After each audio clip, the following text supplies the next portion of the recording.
Hey, greetings YouTube. This is Dean with Board Game Social, and I wanted to take this opportunity today to give you my final Origins 2015 wrap-up video, kind of go over the good, the bad, the ugly of the convention, and maybe any tips I can give you if you plan on attending next year, or things that I plan on doing differently for next year. So, it's been about a week since I attended Origins. The reason I wanted to wait a good week before I did this was because I figured that if it was still something that I could think about or that I could remember as being either good or bad, then it probably truly does fit into that category, rather than just being a heat of the moment sort of comment of something that happened. If I can't still remember it at this point in time, then it probably wasn't that big of a deal to even make a mention of it on the video. So it has been about a week.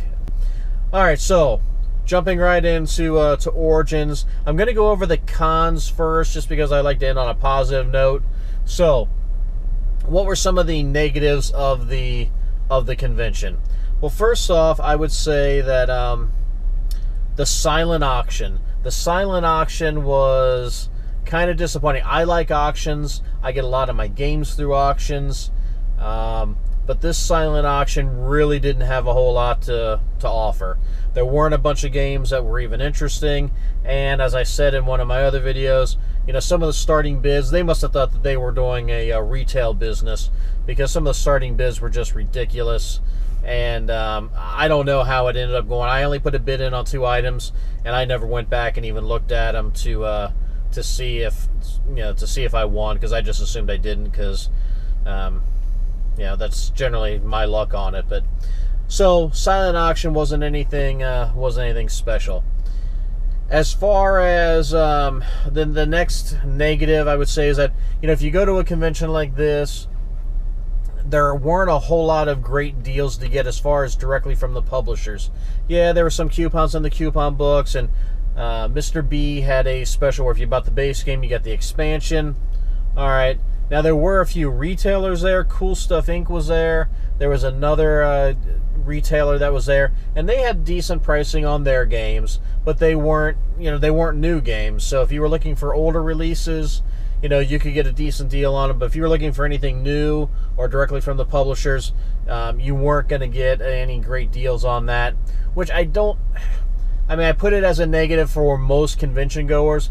I don't necessarily have a problem with it, because for me, if you want to support a publisher or designer, the best way to do that is to buy directly from them at a con, because that's where they're going to make their biggest buck. They're not going to have to pay that middleman or that distributor. And then going along with that, there weren't really a whole lot of promos being offered. I'm not a huge promo person. There was only really one that I wanted, and it was an older promo. But I don't remember seeing a ton of new promos being offered at Origins. Arcane Wonders was doing old Mage Wars promos that you could get.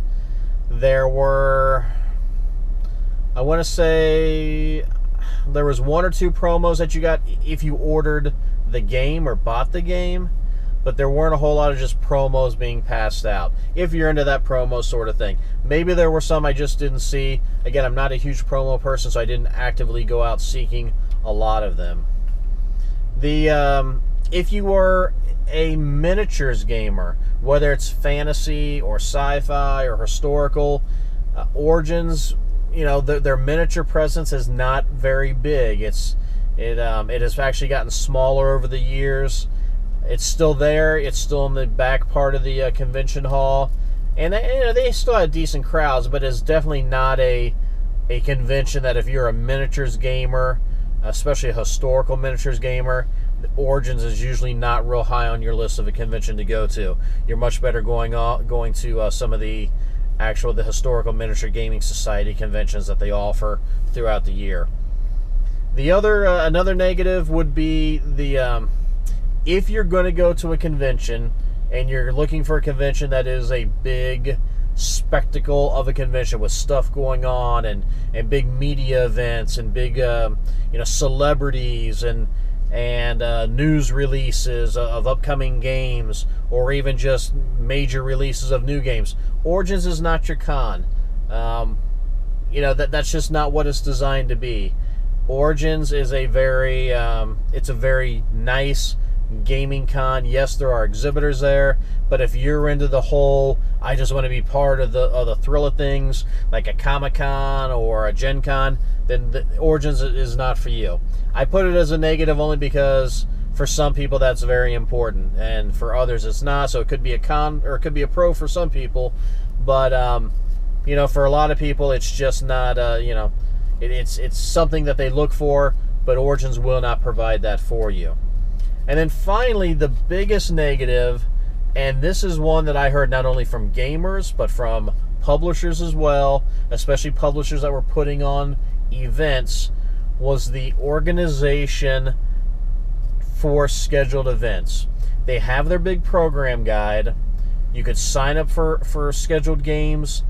You could enter into tournaments, but there was some major, they called it a glitch. I'm not sure if it's truly a glitch as much as someone just screwed up when it came to the organization of that. Because if you signed up for a game, you had no way of looking in that guide. It wasn't printed on your ticket as to where that game was actually being held at. You had to go and go to the table where they were set up, where the convention people were set up, show them your ticket or tell them the event, and then they would say, oh, well, it's over on table D12. And then you had to go find table D12. And they even had a big map set up at the entranceway, but it showed different areas. Like it showed, okay, well, this is where this dealer is at, but it didn't actually show where table D12 was at. Just had the outlines of tables on the map. So that didn't do you any good either. There was actually one point in the con that I actually missed a game that I had signed up for because I never could find this table. Where they told me it was at, it wasn't labeled if it was there, and I could never find the game going off, so I did end up missing one event. And I know there were a lot of people, and that was the number one complaint I heard over and over and over again from gamers.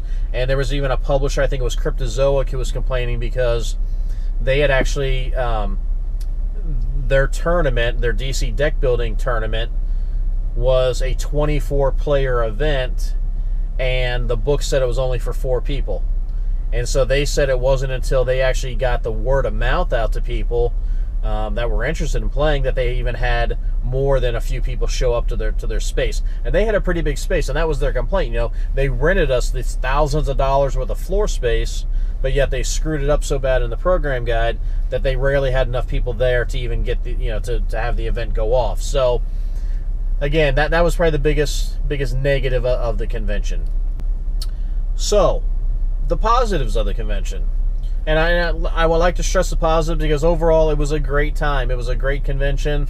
Had a blast. So, what were the positives of the convention? Well, first off, if you like the game, Origins is a good con. Origins is a place you want to be because there were scheduled events you could sign up for. There were plenty of demos going on by the publishers. There was a lot of open gaming space. There was the boardroom. If you wanted to go in, you could buy the boardroom ribbon, which then got you into the game library, and you could game back there. But there was a ton of open gaming space. There's plenty of space at Origins if you want to open game.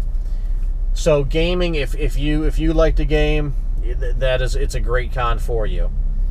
The exhibitor hall, the second positive, the exhibitor hall. One, a lot of different style of exhibitors. You had board game publishers, you had miniature publishers, you had accessories, dice and mats and dice towers and authors and all types of different people there selling their goods and wares.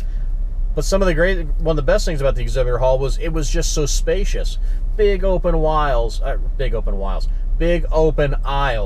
Okay, these aisles, I mean, on some of the days, up until probably Saturday, maybe even on Friday, I mean, heck, you could have done cartwheels down these aisles and not really affected anyone. You never really had any problem with people carrying backpacks and blocking up the space. Saturday was a little different, obviously, but for the most part, I mean, the exhibitor hall, you could moonwalk, down the aisles had you chosen to.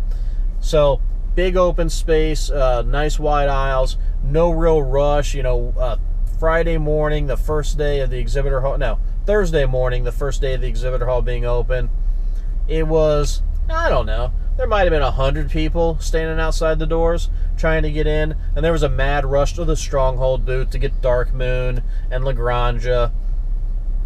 But after the first 20 or 30 minutes, the crowd had pretty much dispersed, and you could walk in and get anything you want. I didn't have a problem getting any game I wanted at the con. I think Dark Moon was sold out within 2 hours, but again, as long as you were there in the first 2 hours, you didn't have any issues, and it's going to be out so soon anyways. It probably was kind of silly to rush to get it, but I don't think that there was any pushing or shoving or anything like that going on for the to get in there and get the game. So no rush. Another positive thing about the con is just the location. The convention center in Columbus is so conveniently located to so many other things that as a convention goer you would want. Okay, there's hotels nearby that are connected to the convention center. There are hotels nearby. I did not stay in one connected. My hotel was about 4 blocks away. It was in walking distance. I walked it a couple times, but Columbus has their thing called the C Bus, and it's free transportation. It's a bus. It's got several different stops along its route. You get in, drops you right off at the convention center doors. The only negative to it was that on Wednesday and Thursdays it stops running at 9 p.m. Friday, Saturday, it goes till midnight. So you just have to plan accordingly, or walk back to the hotel, or even the one night, I think Thursday night, I ended up taking a cab back to the hotel at about 10:30, 11 o'clock at night, only because the weather wasn't that great. It was $5 for the cab ride to the hotel. So location is great. There's places to eat. Everyone talks about the North Market. The North Market is amazing. And then finally, the greatest pro of this convention was simply that it was a stress-free convention. And it kind of goes back in the fact that it's not a big spectacle. This is a convention that I simply never felt like I was being rushed to do anything. I signed up for some events. Yeah, some of them I went to, some of them I didn't. But I never felt like I was missing out on anything. It wasn't like, oh my gosh, I had to choose between, seeing this or seeing that. No, there was plenty of time. Walk around the dealer hall, demo games, go get something to eat, talk to people. Just a very stress-free convention. Unlike a Gen Con where you constantly feel like you're robbing Peter to pay Paul if you do this versus that. So, stress-free, just a great, great time. So is there anything that I would do differently next year for Origins versus this year? One would be, if I was going to go down and start on Wednesday, I would use Wednesday as a day that I would try to schedule games that I specifically wanted to see if they were running them as scheduled events. Because the exhibitor hall is not open. There's not really a big crowd in the boardroom. So this would be your time to actually schedule events and see what those games are like. The boardroom starts to pick up a little bit on Wednesday night, but really Thursday it's even kind of like, I didn't think the boardroom was that busy at all most of the weekend, to be honest. I had the ribbon. I played one game in there, Sushi Go, if you want to even say that was, a game, because it's just so short. I walked through there a few times just looking for people that I was supposed to meet up with. They were pretty strict. I mean, if you didn't have that ribbon, you were not getting in that room. So they really cracked down on that. I don't know if you could still go in and sign the game out and take it out. I don't think they were stopping anyone because I'm not sure how they would know that you did that or not. So I guess you could, one person go in and get it and bring it out to the open gaming area. But you weren't getting in there without a ribbon, that's for sure. So Wednesday I would definitely schedule for gaming. Thursday and Friday, if I wanted to demo games from dealers or publishers, that is definitely what I would spend Wednesday or Thursday and Friday doing. It's from 10 to 6, you can get in the exhibitor hall, and you might have to circle back around to the games that are really busy, but you pretty much could demo any game you wanted to during that amount of time. And then Saturday, personally, I would leave Saturday just open to whatever. If you're meeting friends or if you maybe missed something, you want to go back and see it. That's what I did this time on Saturday. I just went with the flow. If a friend wanted to go see this, all right, let's go see that. Want to go to lunch? Yeah, let's go to lunch. I mean, it was a very low-key, let's just fly by the seat of our pants day. So if I was a gamer, that's kind of the approach I would take. Now, as someone who is attempting to do a YouTube channel, I would do things a little differently as well. I would definitely ask for hard appointments with either publishers or designers as far as getting interviews or shooting a video. A lot of them ahead of time said, oh yeah, just stop by the booth, and then they were very busy, and I just felt bad trying to ask for their time, so I kind of acquiesced on that, and just figured we'd do it some other time. So I definitely would get hard time appointments in the future. And then finally, the last couple things that I would do differently is, one, I don't know if I'd do the board game or the boardroom ribbon again. Again, I went in there and I walked around and I met up with some people in there, but I really didn't utilize it to game. Definitely wasn't worth the $20 from my perspective. But I think next year I might use it a little differently if I do it, to get in there and promote the channel a little more. And then I probably will not sign up for nearly as many scheduled specific events unless it's on that Wednesday. I'll probably try to use the generics a little bit more. I only saw one game where I was involved where someone had to be turned away because of a generic, because there were too many people signed up. Generics definitely seem like the route that most people were going, so I would probably utilize that more just because it gives you a little more flexibility in your day. But again, if there was something I specifically wanted to play, then I would definitely schedule it. But other than that, I don't think it's that earth-shattering that you schedule the event. And then finally, the last thing was I would definitely try to persuade more people within my gaming group to attend. I know that people have a lot of things going on, and this year was just kind of a bad time for some because it was beginning of the summer. But I really think that they would enjoy it. I think that it's an atmosphere that Gen Con scares a lot of people off because they don't like the crowds, they don't want the mayhem, and Origins is that nice in-between, yeah, I can go in game. Now, that being said, a lot of people are going to say, well, why do I need to pay that kind of money just to go in game when I can game at my house or in my group? And I understand that too, but there is something to gaming with other people. I definitely don't go to a convention like Origins to game with the same people I game with as a group. The reason I would want them to go is, one, so they can meet new people, they can experience that social aspect of it, but also because then at the end of the night, when you do want to go out and eat or whatever, you've got people that you can kind of recap your day with and laugh about things, and you do have that bonding moments throughout the convention. So I would definitely make a better effort to convince people to attend. So with that being said, that wraps up Origins 2015. I really hope that you guys get an opportunity someday to attend Origins. It is, it's worth the time, it's worth the effort. And for me, it's only 2 hours away, so it's really, it's really convenient for myself. But do keep it on your radar. Give it a thought, and if you ever decide you're going to go, let me know. We can hook up. We can play a game. We can shoot a video. So you can talk about your gaming philosophy or your favorite games or whatever. I'm open to any of that. And I hope to see you somewhere at Origins or Gen Con in a couple months. So with that being said, this is Dean with Board Game Social. I really appreciate your time. Take care of yourself, and we'll see you at the next social event. Have a great day.